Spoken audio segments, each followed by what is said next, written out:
അവർക്ക് ഓൺലൈൻ ക്ലാസ്സിലേക്ക് സ്വാഗതം. ഇന്ന് നമ്മൾ ഡിസ്കസ് ചെയ്യുന്നത് 7ാം ക്ലാസ്സിലെ ഇമ്പോർട്ടൻറ്റ് ചോദ്യോത്തരങ്ങളാണ്. സോഷ്യൽ സയൻസിൻ്റെ ചോദ്യോത്തരങ്ങളാണ്.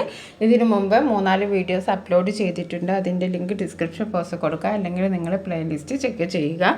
അപ്പോൾ നമുക്ക് ഇമ്പോർട്ടൻ്റ് ആയിട്ടുള്ള ചോദ്യങ്ങൾ നോക്കാം. Which was the first mass movement against British rule? ബ്രിട്ടീഷുകാർക്കെതിരെയുള്ള ആദ്യത്തെ മാസ് മൂവ്മെൻറ്റ് ഏതായിരുന്നു? സംഘടിതമായ ഒരു പ്രക്ഷോഭം ഏതായിരുന്നു? First war of independence in 1857, 1857 ഒന്നാം സ്വാതന്ത്ര്യ സമരമാണ് ബ്രിട്ടീഷുകാർക്കെതിരെ ഇന്ത്യയിൽ നടന്ന ആദ്യത്തെ ഒരു കൂട്ടായ പ്രതിഷേധം. Okay, mass movement against British rule. In which year Indian national Congress was formed? ഏത് വർഷമാണ് ഇന്ത്യൻ നാഷണൽ കോൺഗ്രസ് രൂപീകൃതമായത്? ഏത് വർഷമാണ്? 1885, 1885. ഓക്കെ, ഇനി അടുത്ത ക്വസ്റ്റ്യൻ നോക്കാം. Name the regional organisation formed in different parts of India against foreign dominations. അപ്പോൾ 1857 ഫസ്റ്റ് വാർ ഓഫ് ഇൻഡിപെൻഡൻസ് തുടങ്ങി. അതിനെ തുടർന്ന് ചെറിയ ചെറിയ ലോക്കൽ സ്ഥലങ്ങളിലൊക്കെ റീജിയണൽ ഓർഗനൈസേഷൻ, പ്രാദേശികമായ സംഘടനകൾ രൂപവൽക്കരിക്കപ്പെട്ടു.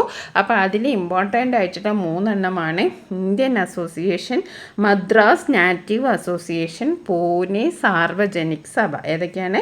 Indian association, Madras native association, Pune Sarvajanik Sabha. Okay, ഇനി നമുക്ക് അടുത്ത ക്വസ്റ്റ്യൻ നോക്കാം. When did the Indian constitution come into force? എന്നാണ് ഇന്ത്യൻ കോൺസ്റ്റിറ്റ്യൂഷൻ നിലവിൽ വന്നത്? 26th January 1950. 26th January 1950. What was India's constitution and law for 2.5 years after independence? അപ്പോൾ independence കിട്ടി, പക്ഷെ നമുക്ക് നമ്മുടെ കോൺസ്റ്റിറ്റ്യൂഷൻ വന്നത് 1950-ലാണ്, 1950-ലാണ്. അതുവരേക്കും ഇന്ത്യയിൽ ലോ ആൻഡ് ഓർഡറൊക്കെ എങ്ങനെയായിരുന്നു നടന്നിരുന്നത്? അത് നടന്നത് government of India act passed by British in 1935. ബ്രിട്ടീഷുകാർ 1935 പാസ്സാക്കിയ ഒരു നിയമമുണ്ട്. അതിൻ്റെ പേരാണ് എന്ത്? Government of India act. Government of India act 1935. അതായിരുന്നു സ്വാതന്ത്ര്യം കിട്ടിയതിന് ശേഷവും ഇന്ത്യക്കാരുടെ കോൺസ്റ്റിറ്റ്യൂഷൻ. ഓക്കെ, നമുക്ക് അടുത്ത ക്വസ്റ്റ്യൻ നോക്കാം. What are the features of Government of India Act? India ആക്ടിൻ്റെ ഫീച്ചേഴ്സാണ് ചോദിച്ചിരിക്കുന്നത്. എന്തൊക്കെയാണ്? Bicameral legislation in 6 provinces. 6 പ്രൊവിൻസസിൽ ബൈ ക്യാമറ ലെജിസ്ലേറ്ററാണ്. 2 legislation. Okay, 321 sections and 10 schedules. അന്ന് ഉണ്ടായിരുന്നു 10 ഷെഡ്യൂൾസും അതേപോലെ തന്നെ 321 സെക്ഷനും ഉണ്ടായിരുന്നു. Bicameral legislator at the center. Special constituencies for weaker section, women and workers. Special constituency ആർക്കൊക്കെ ഉണ്ട്? വീക്കർ സെക്ഷൻസ്, അതായത് വിമൻ ആൻഡ് വർക്കേഴ്സ്. വീക്കർ സെക്ഷൻസും വിമനും വർക്കേഴ്സിനും സ്പെഷ്യൽ കോൺസ്റ്റിറ്റ്യൂഷൻസ് ഉണ്ട്. അപ്പോൾ ഈ ചോദ്യം വരാൻ ചാൻസ് ഉണ്ട്. ഓക്കെ, ഓക്കെ, അടുത്ത ക്വസ്റ്റ്യൻ നോക്കാം. Art, literature and cultural spheres also witnessed remarkable progress under Krishnadevaraya. Write short note on cultural progress during Vijayanagara period. The scholars adorned the court of Krishnadevaraya was known as. അപ്പോൾ many schools വരെ കൃഷ്ണദേവരായരുടെ കാലത്ത് നടന്നിരുന്ന cultural സ്ഫിയറിൽ, ലിറ്ററേച്ചറിലും കൾച്ചറിലും നടന്ന progress ആണ്. Many schools were established for the study of Vedas and Shastras. വേദങ്ങളും ശാസ്ത്രങ്ങളും പഠിക്കാൻ വേണ്ടി ഒരുപാട് സ്കൂൾസ് ഓപ്പൺ ആക്കി. The Vijayanagara period witness unprecedented growth in the field of art, architecture, sculpture, literature and music. അപ്പോൾ ഈ ഒരു എല്ലാ മേഖലകളും, സ്കൾപ്ചർ, ലിറ്ററേച്ചർ, മ്യൂസിക്, ഇതിലൊക്കെ വിജയനഗര സാമ്രാജ്യം നല്ലൊരു പുരോഗമനമാണ് വന്നത്. Kings like Krishnadevaraya were patrons of art and literature. ഇവരൊക്കെ ആർട്ടിൻ്റെയും ലിറ്ററേച്ചറിൻ്റെയും ആരാധകരായിരുന്നു. The Dravidians style of sculpture was dominant during this period. ഈ ഒരു പീരീഡിലുള്ള സ്കൾപ്ചറിൻ്റെ പേരാണ് Dravidian style. Okay, Dravidian style of sculpture.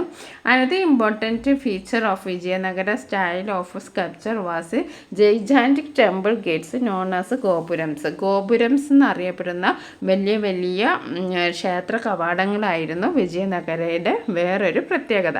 അപ്പോൾ ഇതൊന്ന് നിങ്ങൾ ഓർമ്മിച്ച് വെക്കുക.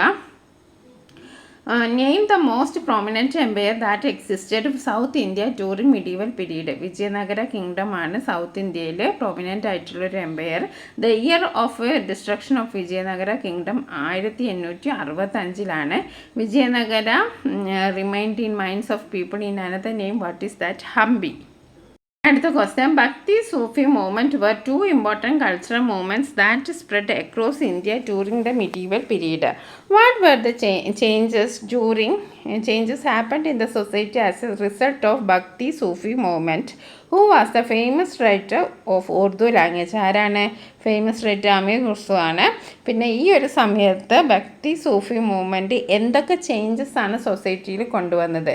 Unity in diversity, religious tolerance, peaceful atmosphere, attitude against caste discrimination. The ideas of various religions were brought to common people to coexist. ഇത്രയും കാര്യങ്ങളാണ്. ഓക്കെ, ഇനി അടുത്തത്, the kings of medieval period did a lot of work for the imperial expansion and development.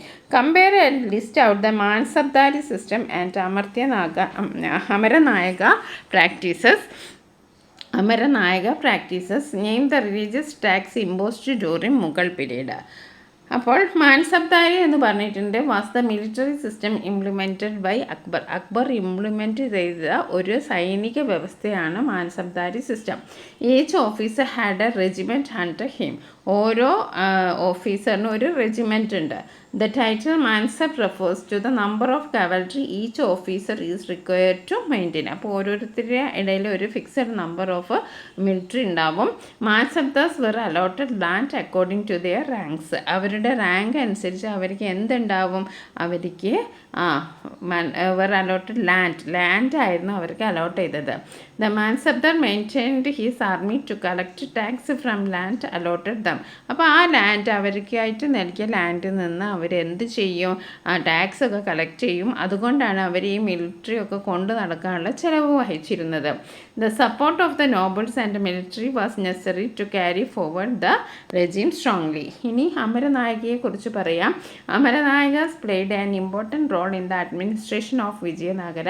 The military commanders were known Amaranayakas. The king allotted land known as Amara to them. അപ്പോൾ ഇവർക്ക് എന്താണ്? King land allot ചെയ്തിരുന്നു. അതിൻ്റെ പേരെന്താണ്? അമരയാണ്. They collect tax and they paid a fixed amount to the king. അപ്പോൾ അവർ tax collect ചെയ്യും, എന്നിട്ട് അതിൽ നിന്നൊരു എമൗണ്ട് കിങ്ങിന് കൊടുക്കും. They also maintain a certain number of foot soldiers, horses and elephants.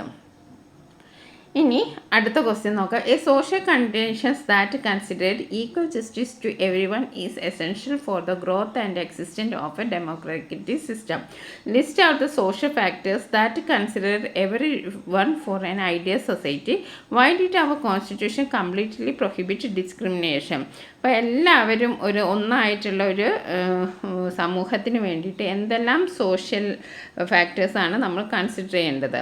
More policies for equality. തുല്യതയ്ക്ക് വേണ്ടി ഒരുപാട് പോളിസീസ് ഇനിയും ഉണ്ടാകണം. More laws to prevent discrimination. വേർതിരിവില്ലാതാകാൻ ഇനിയും നമുക്ക് ലോസ് വേണം. Access to quality education for all. എല്ലാവർക്കും നല്ലൊരു വിദ്യാഭ്യാസം എല്ലാവർക്കും കിട്ടണം. Measures to ensure equality in all sectors of employment. Okay, ഇനി discrimination. Why did our constitution completely prohibit discrimination? നമ്മളുടെ കോൺസ്റ്റിറ്റ്യൂഷൻ ഈ ഡിസ്ക്രിമിനേഷനൊന്നും വേണ്ടെന്ന് പറയുന്നു. അത് എന്താണ് കാരണം? Discrimination hinders social progress. Discrimination ഉണ്ടായാൽ അവിടെ എന്തുണ്ടാവില്ല? സാമൂഹ്യ പുരോഗതി ഉണ്ടാവില്ല, സോഷ്യൽ പ്രോഗ്രസ് ഉണ്ടാവില്ല. ഹിൻഡേഴ്സ് എന്ന് പറഞ്ഞാൽ തടസ്സപ്പെടുത്തുക. Discrimination hinders social progress. അപ്പോൾ സോഷ്യൽ പ്രോഗ്രസ്സിനെ തടസ്സപ്പെടുത്തുന്ന ഒന്നാണ് ഡിസ്ക്രിമിനേഷൻ. ക്രിയേറ്റ് ഇക്കണോമിക് ഇക്വാലിറ്റി, സാമ്പത്തികമായിട്ട് ഒരു കൂട്ടർ വലിയ പൈസക്കാർ, ഒരു കൂട്ടർ നന്നേ പാവപ്പെട്ടവർ, അങ്ങനെ സാമ്പത്തികമായിട്ടുള്ള വലിയൊരു ഇൻഇക്വാലിറ്റി വരും. ഡിനൈ സേഫ് ഫിസിക്കൽ എൻവയോൺമെൻറ്റ്, നല്ല ഫിസിക്കൽ എൻവയോൺമെൻറ്റ്, ജോലി ചെയ്യാനുള്ള അല്ലെങ്കിൽ സേഫ് ആയിട്ടുള്ള ഒരു ഫിസിക്കൽ എൻവയോൺമെൻറ്റ് പിന്നെ നഷ്ടപ്പെടുകയാണ്. The weakest section of the society suffer from injustice. Woman face employment discrimination on the basis of religious and caste. അടുത്ത ക്വസ്റ്റ്യൻ നോക്കാം. Prepare a note based on the right to education act. ഇപ്പോൾ right to education act എന്ന് പറഞ്ഞൊരു act ഉണ്ട്, അത് നിങ്ങൾക്കറിയാമല്ലോ. അത് നിലവിൽ വന്ന വർഷം ഓർമ്മിച്ച് വയ്ക്കുക, 2002 ആണ്. 2002 റൈറ്റ് ടു എഡ്യൂക്കേഷൻ ആക്ട് നിലവിൽ വന്നത്. അതൊരു ഫണ്ടമെൻ്റൽ റൈറ്റ് ആക്കിയത് 2002 ഓക്കെ. അത് എന്നാണ് വന്നത്? 2002 ആക്ട് നിലവിൽ വന്നെങ്കിലും right to education act 2009 came into force on 4th August 2009 നിലവിൽ വന്നത്. അതെന്താ പറയുന്നതെന്ന് വെച്ചിട്ടുണ്ടെങ്കിൽ ensure free and compulsory education, free ആയിട്ടുള്ള എഡ്യൂക്കേഷൻ വേണം, കമ്പൽസറി നിർബന്ധിതമായിട്ടുള്ള എഡ്യൂക്കേഷൻ വേണം for all children between the ages of 6 to 14, 6 വയസ്സ് മുതൽ 14 വയസ്സ് വരെയുള്ള എല്ലാ കുട്ടികൾക്കും ഫ്രീ ആൻഡ് കമ്പൽസറി എഡ്യൂക്കേഷൻ വേണം എന്നാണ് ഈ ഒരു ആക്ട് പറയുന്നത്. ഓക്കെ, ഇനി നമ്മളിതുമായിട്ട് ബന്ധപ്പെട്ട് ഇന്ന് കുറേ ആക്ട് പഠിച്ചു. അതായത് പോക്സോ ആക്ട് പഠിച്ചു. പോക്സോ ആക്ട് എന്ന് പറഞ്ഞിട്ടുണ്ടെങ്കിൽ അത് എന്നാണ് നിലവിൽ വന്നത് അറിയാലോ. പോക്സോ ആക്ട് 2012 2012 നിലവിൽ വന്നത്.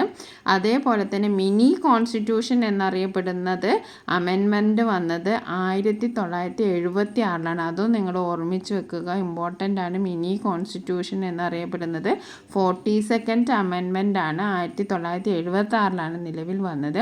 പിന്നെ നമുക്കൊരു പോയിൻ്റ് ഉള്ളത് ഇന്ത്യൻ നാഷണൽ കോൺഗ്രസ് നിലവിൽ വന്നത് 1885. അത് ഓർമ്മിച്ച് വെക്കുക. ഓക്കെ, പിന്നെ right property ceased to be fundamental right, ആ വർഷം നിങ്ങളൊന്ന് ഓർമ്മിച്ച് വെക്കുക. റൈറ്റ് ടു എഡ്യൂക്കേഷന്, റൈറ്റ് പ്രോപ്പർട്ടി അതായത് സ്വത്തവകാശം ഇല്ലാതായ വർഷമാണ് 1978. ഈ വർഷങ്ങളൊക്കെ നിങ്ങൾ ഓർമ്മയിൽ വെക്കുക. ഓക്കെ, ചിലപ്പോൾ അറേഞ്ച് ചെയ്യാനുണ്ടാവും. ഓക്കെ, അപ്പോൾ എഡ്യൂക്കേഷനും fundamental right, education has become fundamental right എന്ന് പറയുന്നത് 2002. അതേപോലെ 2023 ലാസ്റ്റത്തെ അമെൻമെൻറ്റ് വന്നത് 106. അതേപോലെ 2002 ഫണ്ടമെൻ്റൽ റൈറ്റ്. POCSO act 2012. ഇത്രയും കാര്യങ്ങൾ ഓർമ്മിച്ച് വെക്കുക. Thank you.